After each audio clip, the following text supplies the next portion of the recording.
ఓం శ్రీ గురుభ్యో నమః. హరి ఓం. శ్రుతిస్మృతిపురాణానామాలయం కరుణాలయం నమామి భగవత్పాదశంకరం లోకశంకరం. భ్రాంతం దేశమనేకదుర్గవిషమం ప్రాప్తన్న కించిత్ ఫలం త్యక్త్వా జాతికులాభిమానముచితం సేవాకృతా నిష్ఫలా. భుక్తం మానవివర్జితం పరగృహేష్వాశంకయా కాకవత్ తృష్ణే జృంభసి పాపకర్మ పిశునే నాద్యాపి సంతుష్యసి. See, these verses provide an opportunity for us to look at oneself. You see, you look at a book, there is a verse, and of course the verse is in Sanskrit, and so some understanding of Sanskrit is mandatory, is required, and so you acquire that skill of the language, and then try to get the meaning of the verse, the essence of the verse. So that is where will this meaning, the message of the verse, where will you get it? Where will you get it imprinted? Where will it be located in you? So it becomes the part of your intellect, right? The intellect is like an interesting bag. See, in India, if you go to the vegetable market, there a bag, suppose you don't carry your own bag, there they sell bags. You can purchase a bag there. A very interesting bag made of some strings. It is such a small thing, and you give 1 rupee and purchase it. And then it has 2 handles, and you open it, it starts expanding. And purchase 1 kg of vegetable and put in it. It will take that 1 kg. And now you go to another shop and purchase another kg of another vegetable. This will absorb that also. Like that, that bag will be expanding. And by the time you finish the tour of the entire shop, entire market, the bag is full. It has really absorbed many things into its as its content. When you look at the bag, when you take it, you can't believe that this bag can carry so many vegetables. So the intellect is like that. So it can absorb many, many things. And therefore, from childhood, we are absorbing many things from the books into the intellect. We have absorbed mathematics, we have absorbed physics, and then other subjects that people study in colleges and universities. So like that, you have used this bag called intellect, and you have filled it with very wonderful things, and that gives you titles and degrees and all that, and so all that knowledge you have acquired and put in the intellect. And now we come to study Vedanta. We follow the same approach. So, I'm not telling about you. I'm suggesting, I'm describing a case scenario in which the bag is ready to absorb some more. Now I take Bhartrihari and then start absorbing into that bag what all Bhartrihari has got to say. That is one case scenario. Okay? You followed what I said? I will describe another kind of study. In this study, it is not the study of the book. Book could be there. For example, by the time I came here, a book was sitting here, and I borrowed that, and I am using it. But book could be there. I am not suggesting you dismiss the book or you throw it out. That is not what I am suggesting. I am not an iconoclast. I am suggesting let the book be there. I respect the book. I don't have anything against the book. But the book is only like a pointing finger. Like the finger points the moon. And you have to study the moon, not the finger. People worship the finger. They are so busy worshipping the finger all their life that they never bother to look at the moon. And they miss the moon. It should not be like that. Therefore, I am not against the finger. Similarly, I am not against the book. Book is only a pointing finger. So ultimately, you have to study a thing called yourself. This is called Adhyatma Vidya. There is so much to study yourself. In fact, when you study yourself, you are looking at the entire history of mankind in yourself. For example, you know English, right? I am speaking English and you are understanding English. Now this English that I speak and you listen to and appreciate, it is a product of eons of human history. Millennia after millennia, thousands and tens of thousands of years of mankind, and the human experience of millions of years is contained in that language, and that language you are using. Therefore, even as you sit here, the entire history of mankind is included in you. And all the aspirations of the human beings, their worries, their sorrows, their struggles, their ambitions, their successes, their failures, and their idiosyncrasies, their good points, their bad points, you name it, all of that, of the entire humanity is included in you when you say I am, or simply when you say I, that I is the repository of the entire human history and the entire human existence. And you have to study that I. It is called Adhyatma Vidya. Adhyatma Vidya Vidyanam. So, you look at yourself, you take the help of the book and look at yourself. When you look at yourself, don't be very objective. Don't be demanding or don't be very judgmental about yourself. Be nice, be loving, and then look at yourself. What do you find in your psyche? Do you see greed? Must be. You must be able to see greed in your psyche. Look at that. Okay? Don't just be looking at the verse and make it an intellectual exercise. Did you understand what I am trying to drive at? That is what the poet is doing. He is not addressing human beings. He is not addressing the humanity. He is addressing the greed that he finds in his psyche. When I look into my psyche, people, they are always looking at others, trying to know what this person is up to, what this guy is up to, what is that he must be scheming. So, and when you are looking all the time at others, and then you are very judgmental also. You means not you. That is a style of speaking. Already I feel guilty, you know. I've said so many things. You are wonderful people. You come and sit before me, and I say all kinds of things to you. I don't like that. Therefore, you is not you. So we are very judgmental people, judging people. It is as if you carry a measuring rod with us all the time and measure everybody and anything with that measuring rod. You come across a Swami. Oh, now you measure him.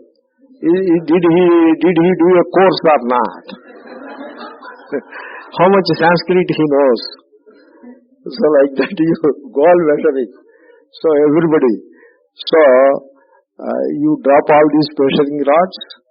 And then should you measure yourself? I am not suggesting that also. I am saying be nice and kind to yourself, but at the same time Don't be judgmental of yourself also. Just look at yourself. Do you find any greed in it, in your psyche?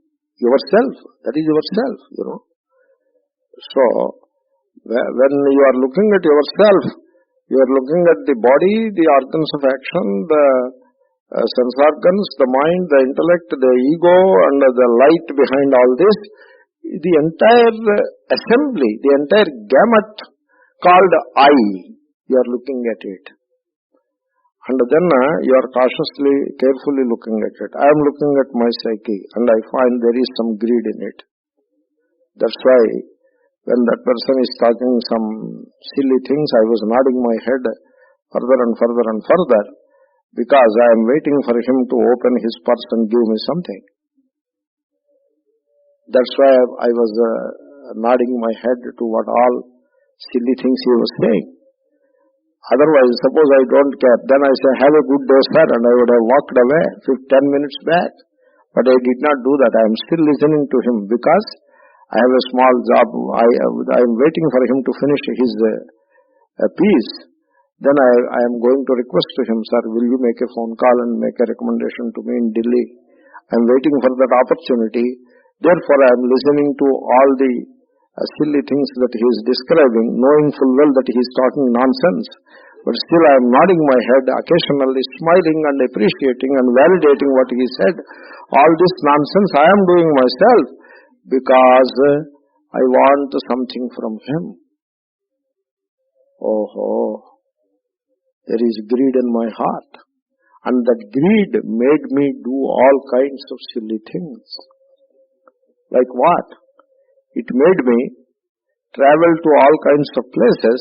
Sometimes it is difficult to travel to these places, but yet I have managed to travel, roam, not travel, roaming, bhranti, bhrantam, So I was roaming all these places, and for years I was roaming and visiting places and doing all kinds of things.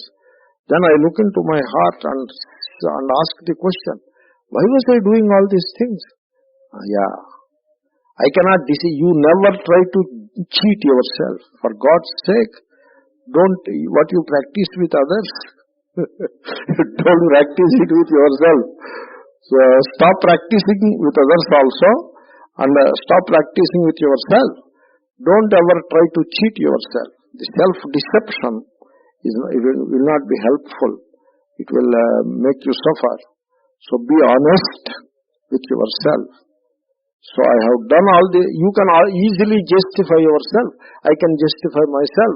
I have done this for a valid reason. I have done that for important reason. Like that I can justify.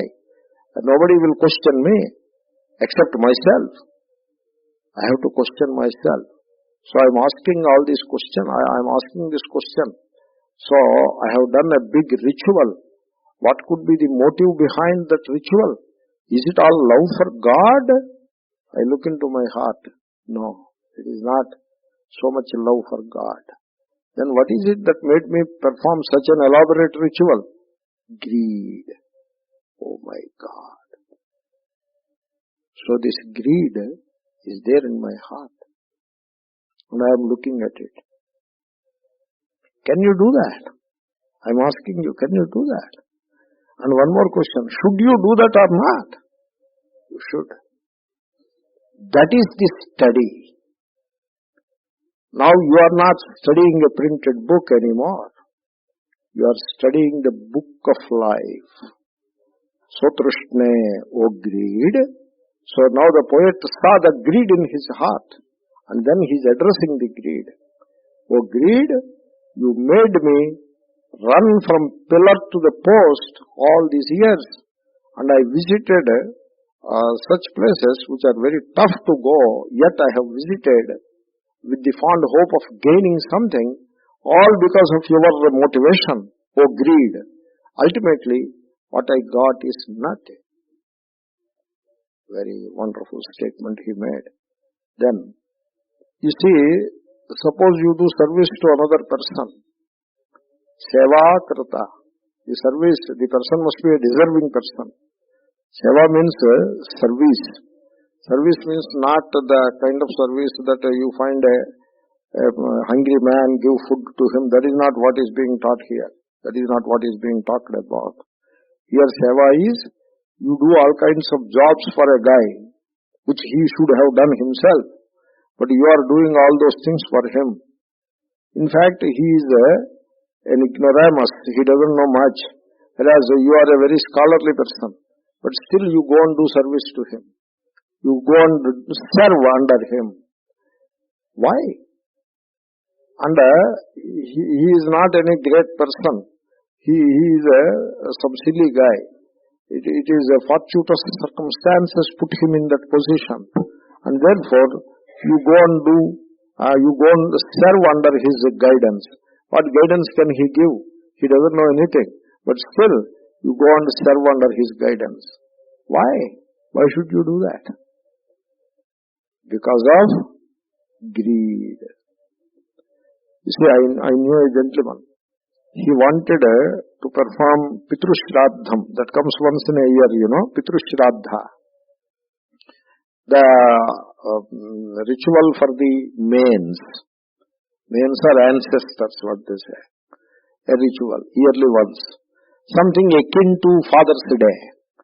So he has to do Pitru Shraddham. And he asked for leave. He is serving under a big officer. He applied for leave. The officer said, no, I am not giving you leave. Then this person requested, you see, I have an important ritual to perform. Pitru Shraddham is a nitya karma, naimittika karma. It is not a kamya karma. One cannot avoid it. Therefore, I need to do that. Therefore, I need that leave. I will work later. Please give me leave. This officer is a haughty guy, very arrogant guy. He said, how many times should I say, please walk out? Your application is dismissed. You are not sanctioned leave. Then this man went away and came back and gave the resignation letter. Why are you resigning? Because I don't want to serve under you. You are not a worthy person to serve under. So that means what? He could overcome the greed which was there in his mind. Right? I knew such a gentleman. He resigned. And then after he came home without a job, and then he told, you see, on the Shraddha day, on the day of that ritual, they offer the sesame seeds with water. And so he said, I have offered water and sesame seeds to that guy and came home. So, Tilanjali, like that. Means, there is greed in him, because of which he is serving an unworthy person, under an unworthy person, but he is able to overcome that greed in resigning. Just I gave you an example. I am not suggesting you should do any such thing. I am giving an example. It is the greed in our heart, in our psyche, that pushes us to serve under unworthy bosses. I have done all that. That is what he is saying. Why I have done all that? Oh, greed because of you. Bhuktam manavivarjitam paragruheshvashankaya kakavat. You see, you go from home to home and eat food in their homes in spite of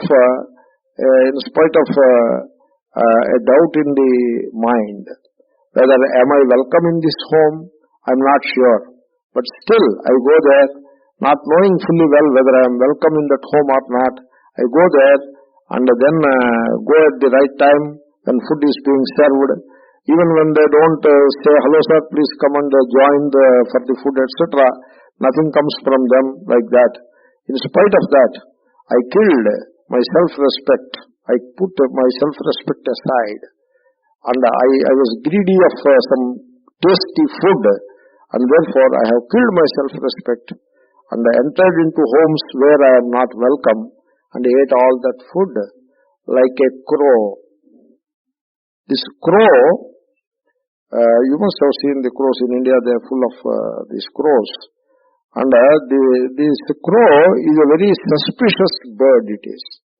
You offer food to it, it won't come with confidence and eat the food. It is very suspicious. It will be watching from a distance. And if you go away, still it will be hesitating. whether to go there and take out the food or not. It is greedy, it wants the food, but it is afraid. It is suspicious. Did you hear the word samshayatma in Gita? Samshayatma vinashyati. For that samshayatma, one fine illustration is the crow. Crow is always samshayatma. Whereas if you look at a pigeon, it will come and sit in your lap and pull out the food from your hand and eat and go away. That is the pigeon. Pigeon is, it has no doubt what it wants, it will do. Whereas the crow is very suspicious fellow, very unsure of itself. So I was like that crow, ashankaya. I was not sure of myself whether I should eat the food offered by these guys. They seem to be not worthy people, and they don't even seem to welcome me. I'm not sure whether I am welcome. Yet I join the crowd, or I push myself into their home and eat food, all because I wanted tasty food. The greed for tasty food made me behave like that. Oh greed, you made me suffer so much. Trishne, Jrumbhasi, you are still growing. So suppose out of greed you perform an action and gain some advantage out of that action, some money or some food or whatever. Now the greed should have come down. No. The greed, it is like fire. You add fuel, it won't come down. It will grow further. Similarly, as I am living this life, performing many actions, impelled by greed, the greed has a way of growing further and further. Oh greed, you are still growing. Jrumbhasi. And papakarma pishune. You do not hesitate to push me into unworthy actions. Every time you rise in my heart and push me into an action which I regret later. An unworthy action. Papakarma pishune. Even in spite of my trying to satisfy you so much means what? I was roaming from pillar to post because of you. I was serving the useless people because of you, serving under them because of you.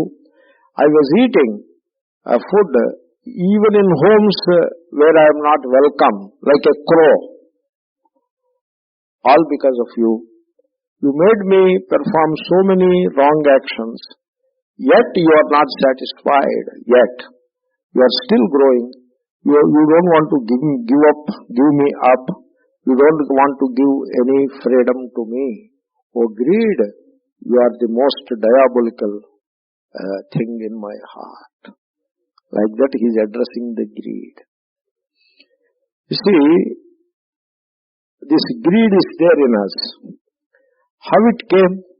Just I will give you a kind of an overview and finish the verse and go to the next verse.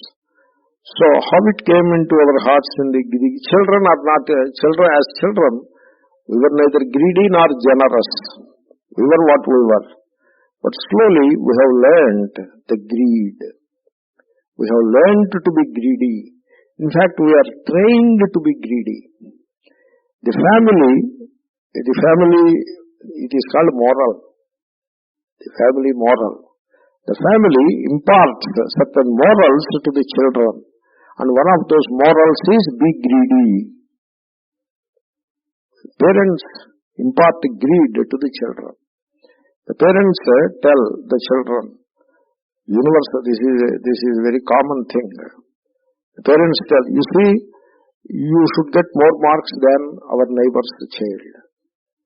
Means you teach, you train the children to compare with others. Please hold on to this expression, comparing with others. So, when did we learn this thing called comparing with others? It is such a painful thing it is. Your whole life will be going in the wrong direction as long as you compare with others.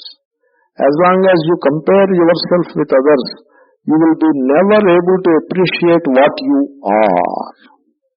Because What you are is always compared with what the neighbor is or what somebody else is, and therefore it falls short. A billionaire compares with a multi-billionaire and becomes unhappy. You know that? I saw one photograph in New York Times, the front page photograph, the CEO of Yahoo CEO, a woman. So Yahoo is a big internet company, and her face was very unhappy. She was very unhappy. And below it is written, the unhappy CEO of Yahoo. Why unhappy? Because the profits were only 37%. 37% means for 100 rupees you have invested, you got 137 rupees. Means 37 rupees profit you got. That's why she is very unhappy.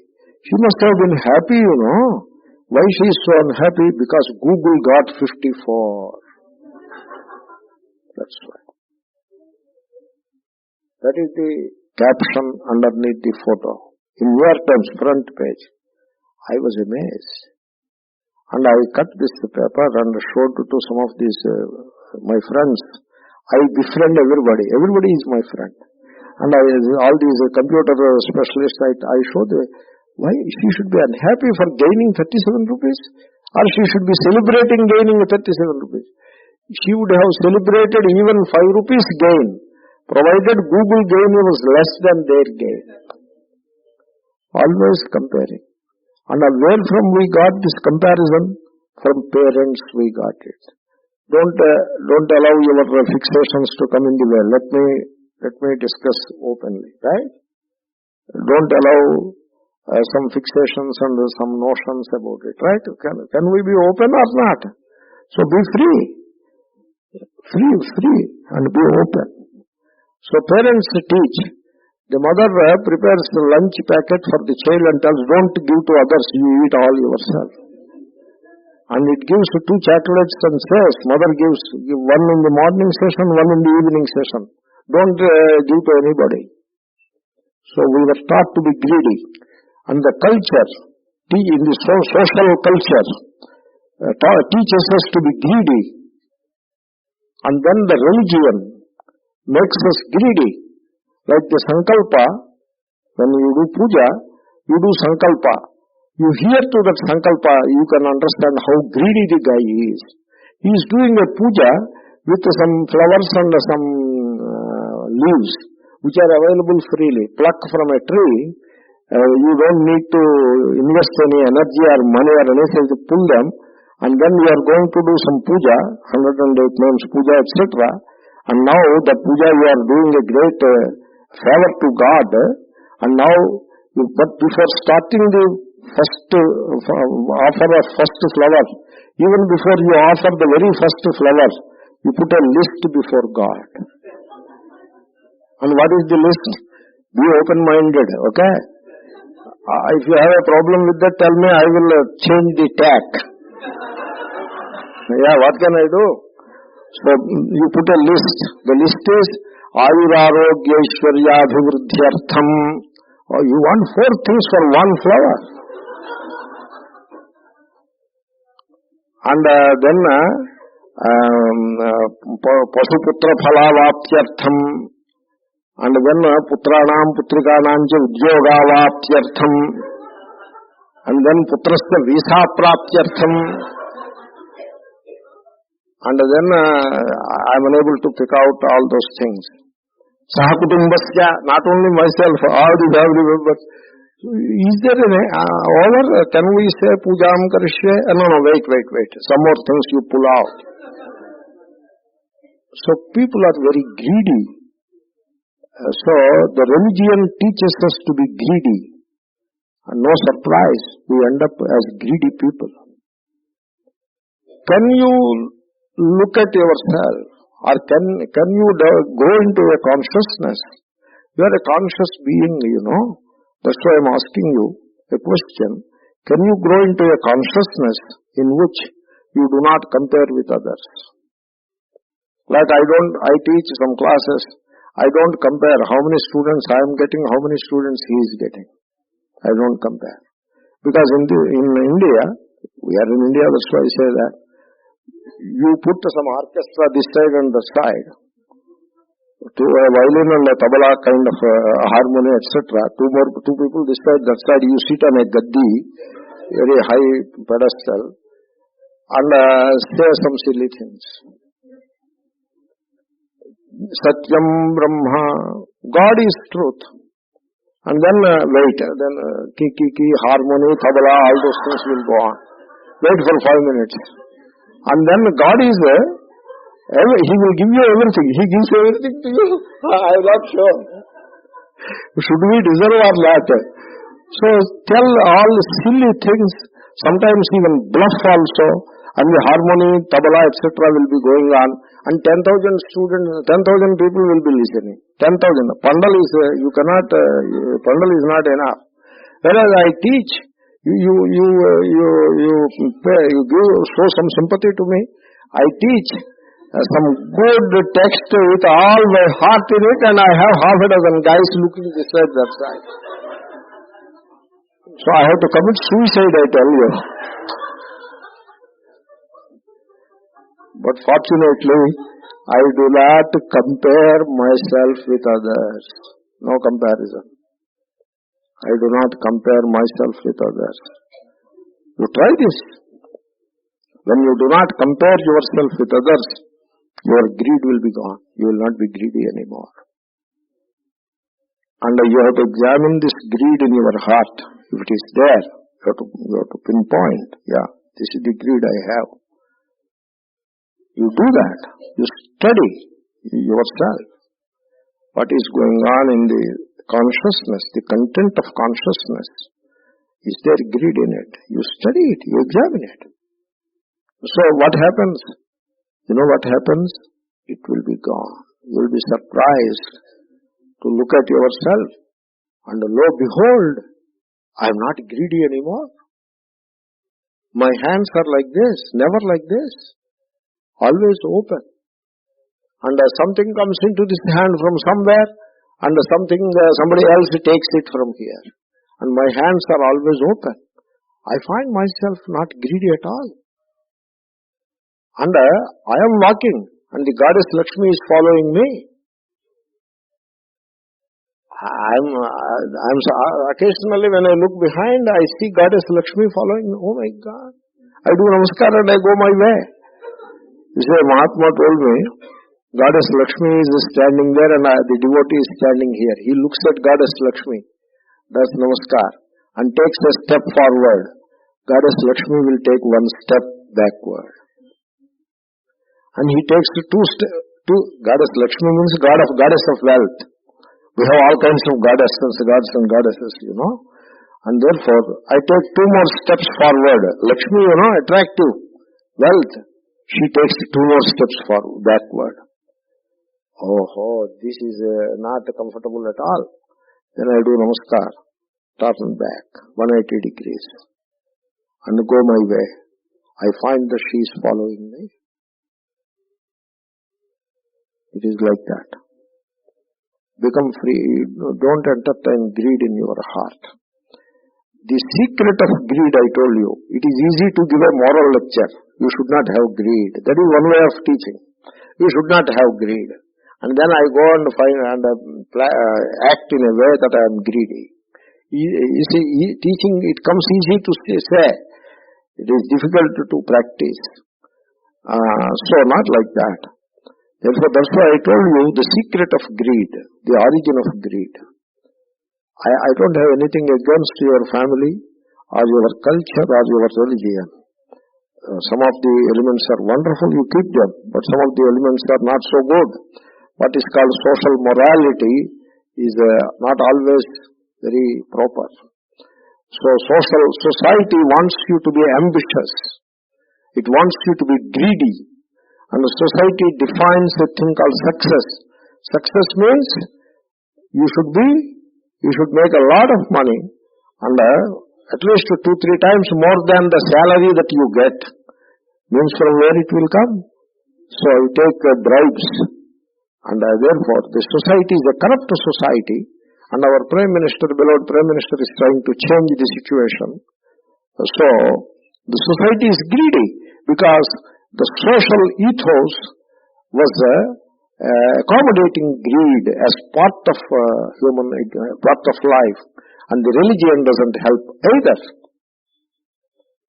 Therefore, so I'm not saying anything against your religion. I'm saying these elements are there. Pay attention to them. In the name of religion, you cannot carry forward greed, You should become free. Anyway, I'm trying to be apologetic that having used the word religion, I am trying to justify myself. I need not be apologetic like that. So, therefore, I have pointed out the origin of greed. And once you see the movement called greed, how it is happening, it is a movement inside your consciousness. Once you are aware of all of that, you become free of all of that. Okay, are you okay with all that? Let us say the verse. Bhrantam deshamaneka durga vishamam praptam na kinchit phalam.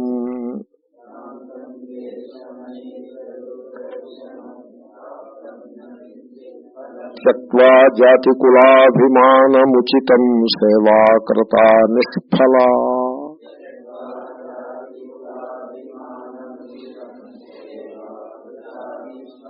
Bhuktam manavivarjitam paragruheshvashankaya kakavat.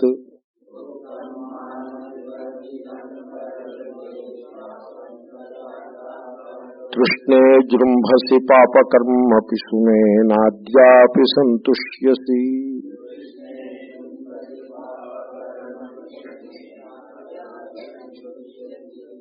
A very similar verse, one more. Utkhatan mithishankaya kshititalam dhmata girer dhatavaha nistirnas saritam patihi nrupatayo yatnena santoshitaha mantraradhana tatparena manasa nitashmashane nishaha praptah kanavaratkopi namaya trushnedhuna munchamam. Trushnedhuna munchamam. It is a different, that is the Trushne Sakama Bhava. Okay, I will say like that. Again, greed only. He is addressing the greed in him. And people, some of the practices which are there in the society, in the name of culture and religion, you give a color to that. The act is primarily inspired by greed. Okay? But give a color of religion to that. He goes to the temple because he gets some money there. But he puts some namam or some tilakam very powerfully, so that outwardly he is going there because of devotion to God. You see? So like that. Just I give you an example. So this kind of practices that are there in the society, some of them are religious and cultural practices, and some of them are worldly practices, social practices, and all these practices which were there in yesteryears of Indian society were inspired by that inherent greed. That is what he says. Trishne sakama bhava. O greed, you have pushed me to the wall, and you have made me do all these useless things in life. Are you satisfied? Be happy. Sakama bhava. Be happy that you could destroy one life successfully. Be happy. So he is expressing a huge frustration that he got in himself because of his earlier life in which greed played such a big role. That's why it is Vairagya Shatakam, So, Trishne Sakama Bhava. He is addressing greed. Trishna is a Strilinga Shabda. So, he is addressing a lady in a way, personification. So, oh lady, you have destroyed my life, be happy. That is what he is saying. Trishne Sakama Bhava. Personification. Poet, Poets are like that. Okay. What did this lady called Trishna do to this guy? You see, I tell you how. This lady called Trishna called him and told him, you see, there is gold underneath, dig up. That is what this lady whispered in his ears. Lady called Trishna. Okay? I am trying to be poetic, please don't misunderstand me. So, she whispered, like the wife whispers in the ear, come on, your brother is taking all that property. You grab something yourself, like that. So, something similar to that. This lady, she is always with him. Greek lady, She is always with him. She whispered. You see, there is gold and gemstones, etc., wealth hidden underground. This is a huge superstition in Indian society. Huge superstition. Some of it could be true, because in those days, money was in the form of gold, and there was no system of banking, and everybody keeps his own gold safe custody in his own house, and the thieves, etc., they come and take away, the thievery was there, take away the gold. Therefore, how to safeguard this gold coins, how to safeguard gemstones and jewelry, etc., how to safeguard? In modern times, you purchase an almirah, what is called cabinet, called almirah in India. So you purchase an almirah, and inside the almirah there is a secret door and a secret chamber, and in that, and there will be multiple keys to open that chamber and combination locks and all that. And inside you keep all these gold coins and jewelry, gemstones, etc. That is modern. In the old days, what they do, they dig a hole in the ground. In the bedroom, they dig a hole. A bedroom or in the field which they own, dig a hole. And I put this gold and all this wealth into that hole and cover it up and put a plant on that. So plant a tree there, and the tree grows, and therefore all my gold is safe. Like that some elders have done. Now I have to pull out that gold. So what should I do? I have to dig up. So some excavation I have to do. So I have done all such I was digging the earth here, there, etc. All superstition. How to know that there is gold inside the earth? How to know? In the modern method, you can have an ultrasound generating machine, and so produce ultrasound waves and impinge the ground with those waves, and they will go down into the earth and they will be reflected by multiple layers of the earth, and the reflected ultrasound waves are recorded by a recording machine, and so you get a graph. Based on, by studying the graph, you will know what is inside. This is how the geology, there is petrol inside, there is water inside. Like that you can know. There is some minerals inside, alloys inside, or ores, not alloys, ores inside. All that they know. This is geology study. It's a science. In those days, it was all superstition.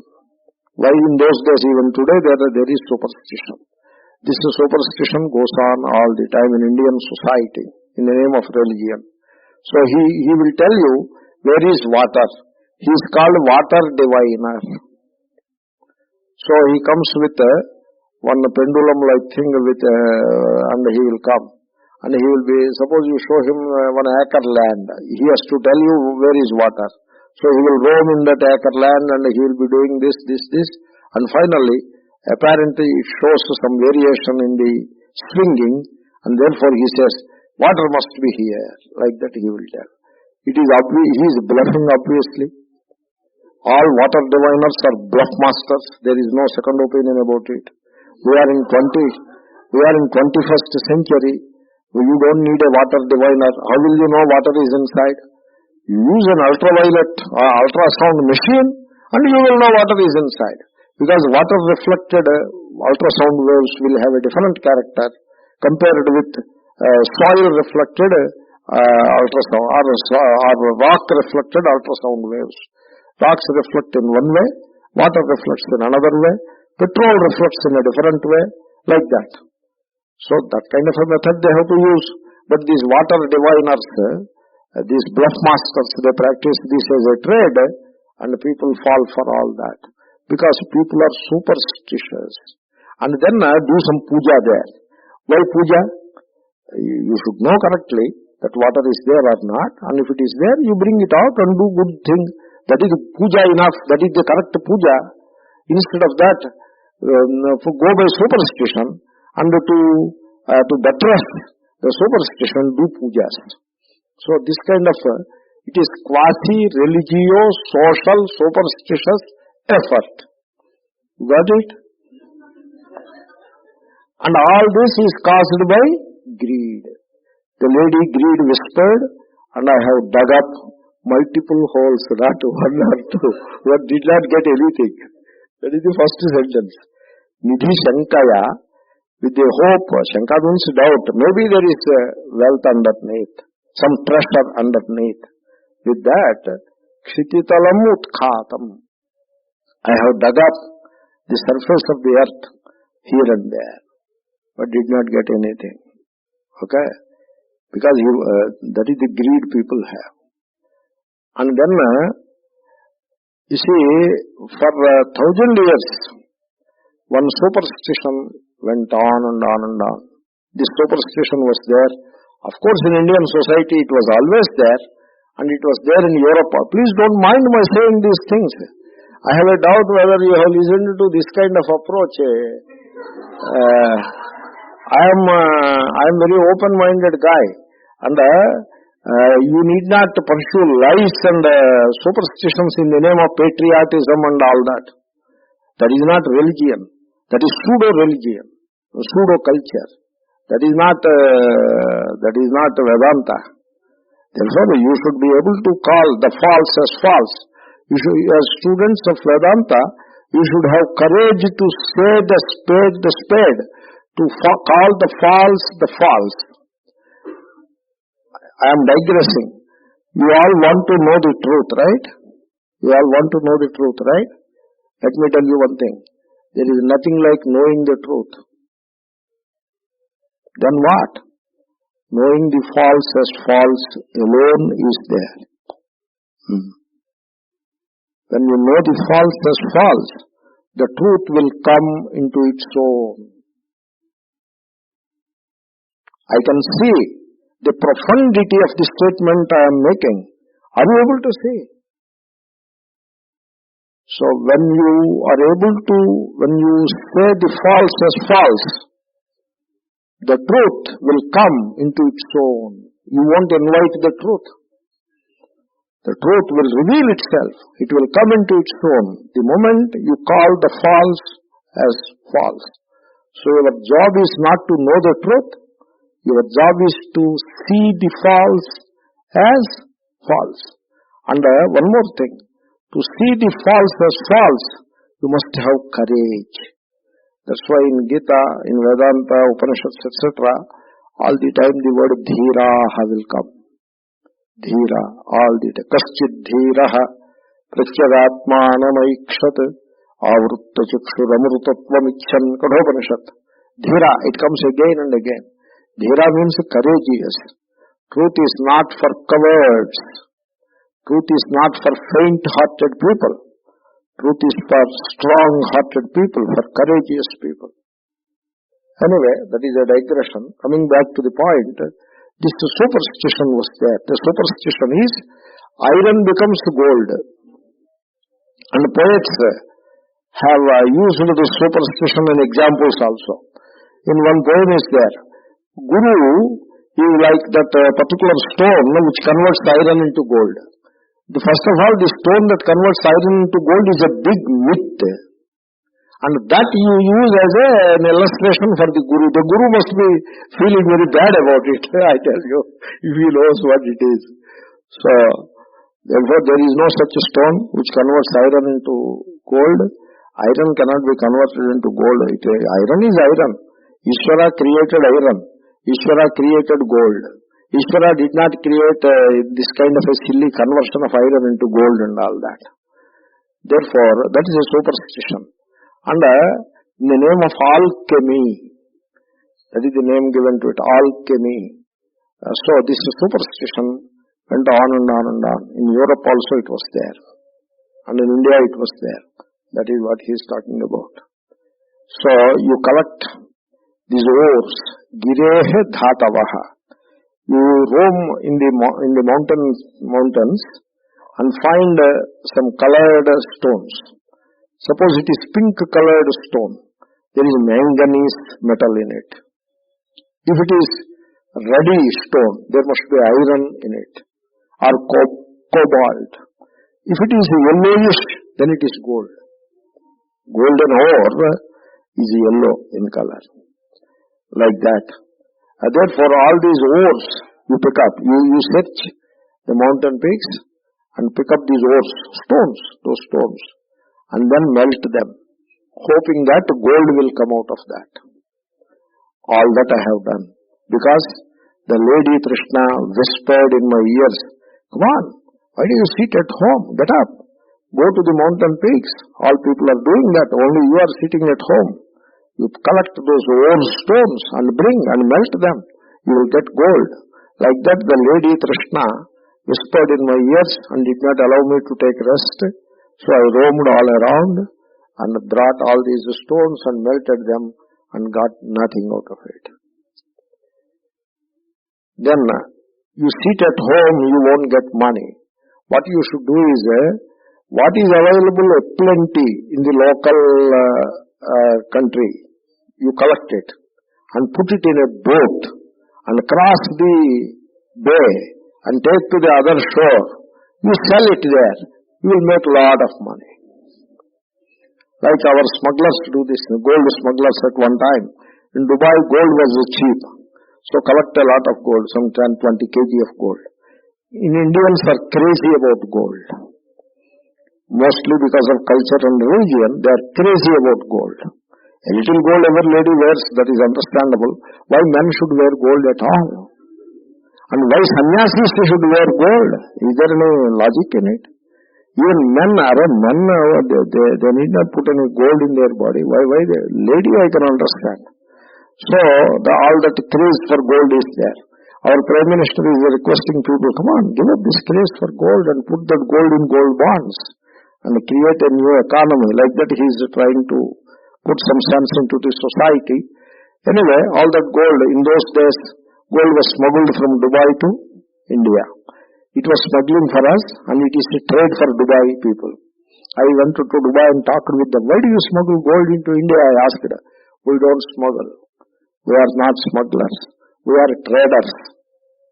No, in India, they don't know. That's why they call us smugglers. We are not smugglers. We are traders. Anyway, so like that, you collect some spices from Kerala and put in a boat and take to Dubai and make a lot of money. So, this is the greed, So, Trishna Devi, so she told me in my ears, why do you sit idle here, sleeping and all that? Come on, get hold of a boat, put all these spices and take to Dubai and sell and make money. So, I fell into the trap and I did all that. Saritam Patihi, the overlord of rivers, that is the ocean. Nistirnaha, I have crossed the ocean many a time. Then Nrupatayo Yatnena Santoshitaha, catch hold of a big wig, like an MP. In those days, kings. Many principalities was there. Every district is a separate principality. And there used to be a king for that. You must have heard the name Angavanga, Kalinga, Kashmir, Karbura, Karuja, like that big list you must have heard. They are all small principalities. India was a conglomerate of 580 smaller principalities. 580 when we became independent. All of them were brought into one single country by Sardar Vallabhbhai Patel. You must be knowing that. So like that, all these petty kings were there everywhere. In every district there is a petty king. And now you go to the king. You go to the place where he stays and make inquiries. How to curry favor with the king. That is Santoshitaha. You have to curry favor with the king. Suppose they say, king is fond of playing cards. Therefore you learn how to play cards and come into his notice and play cards with him. And then that way make friends with the king. Or he likes chess. Therefore you learn chess and go to him and present yourself before him and invite him to a game of chess and prove your skill, and thereby the king is impressed by you. Do that. Or the king likes poetry. Then catch hold of some Sanskrit Pandits and all that and pick up a few poems here and there and then read out some poems and go to the king. Oh king, I have a poem to say. The king will say, about what? About you, Maharaj? Oh, you want to tell a poem about me? Yes, Maharaj. Okay, you tell. Oh Maharaj, Indra and Chandra are nothing before you. Like that you say a poem. Make all round effort to curry favor with the king so that he will give some money. Now, am I reading a poem or am I reading the social life? You tell me. Tell me. It is like that. People, so nowadays, the kings are replaced by MLAs and MPs. So, and IAS officers. Catch hold of them. They are busy with their own samsara, and we should leave them alone, and we should address our samsara. Instead of that, catch hold of them. And so, sir, our Vedanta, 1 year study of Vedanta is over. You please come and in the anniversary, you please address us. What, the MP will address you? What he will know? Or I catch hold of a rich man and call him, sir, we have finished Atma Bodha, or we have finished Brahma Sutra, and come and bless us. A rich man will bless Brahma Sutra students. Bless means what do you mean? He has to give some dakshina to all of you or what? So, we do all kind of silly things because of our greed. Yatnena santoshita. You see that? Nrupatayaha, the kings, yatnena, with effort, santoshitaha, pleased, make an effort to please them. We'll finish this verse now. It has to wait, I think. Then one more thing. Get upasana. There is a thing called upasana. Upasana, not some Gayatri upasana, etc. But some silly upasana. Kala Bhairava upasana. Otherwise, Shitala Devi upasana. Some upasana. Some mantra. So, I'm Hrim, Shrim, Klim, Grim, Hum Fat Swaha mantra. That is the mantra. And take that mantra from a guru. There is other gurus for these upasanas also. You take hold of that mantra. This mantra you have to chant in a cremation ground on in the night at 12 o'clock. You have to chant there. Then what? And you may have to sit on a corpse also and chant. You will get more power out of it. Emandi? Feel shame to speak such things. It's what a humbug it is. There is no truth at all in all that. It is all the figment of imagination of ignorant people. There is no truth in all of that. But we do all those things. We are very superstitious people. What else I can say? So, get hold of a guru and get hold of some mantra out of him. This kind of, so like Shatru Vinasha, you have to destroy your enemy. Therefore get a mantra for the destruction of enemy. Hrum Fat Chindhi Chindhi Bhindhi Bhindhi Swaha. That is the mantra. And he doesn't pronounce it properly. Because all the Mahaprana Varnas, he eats them away and pronounces only Alpa Prana. Chindi he has to say. He says Chindi. It is not Chindi. It is Chindi. Cheta Dhatu. Lot Madhyama Purusha Ekavachanam.